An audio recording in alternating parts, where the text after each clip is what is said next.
पंज रुकनी बेंच में शामिल जजिस समेत सुप्रीम कोर्ट पहुतो।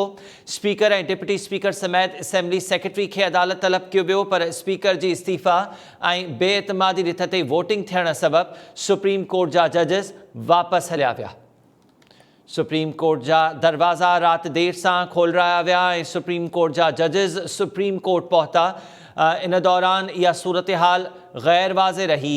इमरान खान ख़िलाफ़ बेएतमादी रिथ ते मुसलसल ऑपोजिशन मुतालबो कंदी रही त हू सुबुह खां क़ौमी असैम्बली में एजेंडा ते अमल कराइण जे इंतज़ार में वेठल आहिनि। बार बार स्पीकर क़ौमी असैम्बली इजलास मुलतवी करे पियो। इन दौरान स्पीकर क़ौमी असैम्बली ॿ दफ़ा वज़ीर आज़म इमरान खान सां मुलाक़ात भी कई।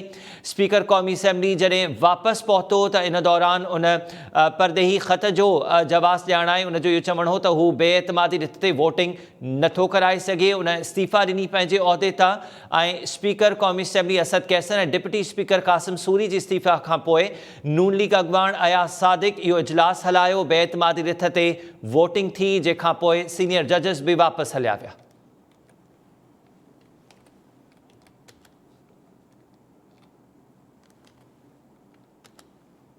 अयाज़ सादिक क़ौमी असैम्बली जो इजलास सूमर ताईं मुलतवी करे छॾियो। वज़ीर आज़म